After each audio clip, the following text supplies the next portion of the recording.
Congress party के लोगों को इस छत्तीसगढ़ के जो हालात हो गए थे उसमें सरकार की नींद खोलने के लिए इस प्रकार के न्याय यात्रा को निकालना पड़ा। और न्याय यात्रा के जो उद्देश्य हैं वो पूरा प्रदेश जानता है। जो बिगड़ी हुई यहाँ स्थिति है कानून की, लॉ एंड ऑर्डर की, हर तरफ लोग आज परेशान हैं और बहुत जल्दी सरकार ने अपना कॉन्फिडेंस लूज कर दिया है। मैं ऐसा मानता हूँ कि इस यात्रा के माध्यम से जो राज्य और केंद्र सरकार विपक्षी नेताओं को दबाने की कोशिश करते हैं, जो अत्याचार हो रहे हैं महिलाओं के साथ, दलितों के साथ, आदिवासियों के साथ, उसको सरकार उस पर ध्यान नहीं देती है, लेकिन विरोधियों की जबान दबाने के लिए, उनको दबाव में लाने के लिए पूरी कोशिश करती है। तो हम लोगों ने देखा बलौदाबाजार में जो हुआ, नक्सली घटनाएं लगातार बढ़ रही हैं, हर शहर के अंदर लूटपाट और क्राइम बढ़ रहा है, सरकार का ध्यान नहीं है।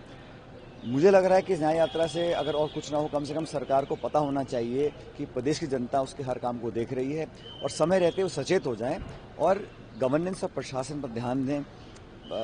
प्रदेश की सरकार एक तरह से दिल्ली से चल रही है, रायपुर से चलाने वाला कोई नहीं है उसको, और यहाँ पर दिशाहीन है, मल्टीपल पावर सेंटर्स हैं और इसका जो कन्फ्यूजन का जो खामियाजा है वो जनता को भुगतना पड़ रहा है। इसलिए इस यात्रा के माध्यम से और जन समर्थन जो मिला है इस यात्रा को, वो मैं समझता हूँ अस्मरणीय। इतना लोगों ने उसमें पार्टिसिपेट किया स्वतः ही, क्योंकि लोग भी चाहते हैं, सरकार तो बना दी इन्होंने, लेकिन जब काम नहीं कर रही है तो विपक्ष ही एक माध्यम है जनता के पास, ताकि सरकार को हम लोग सचेत कर सकें। कांग्रेस पार्टी के लोगों को इस छत्तीसगढ़ के जो हालात हो गए थे उसमें सरकार की नींद खोलने के लिए इस प्रकार के न्याय यात्रा को निकालना पड़ा।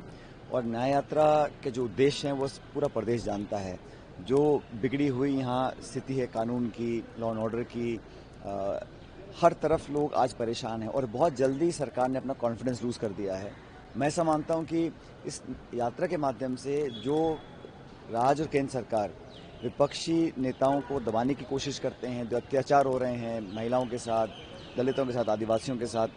उसको सरकार उस पर ध्यान नहीं देती है, लेकिन विरोधियों की जबान दबाने के लिए, उनको दबाव में लाने के लिए पूरी कोशिश करती है। तो हम लोगों ने देखा बलौदाबाजार में जो हुआ, नक्सली घटनाएं लगातार बढ़ रही हैं, हर शहर के अंदर लूटपाट और क्राइम बढ़ रहा है, सरकार का ध्यान नहीं है।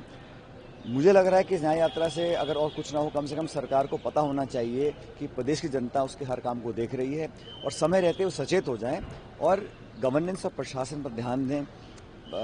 प्रदेश की सरकार एक तरह से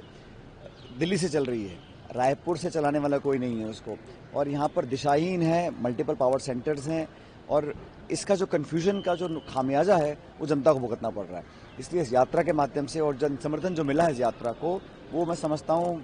अस्मरणीय। इतना लोगों ने उसमें पार्टिसिपेट किया स्वतः ही, क्योंकि लोग भी चाहते हैं, सरकार तो बना दी इन्होंने, लेकिन जब काम नहीं कर रही है तो विपक्ष ही एक माध्यम है जनता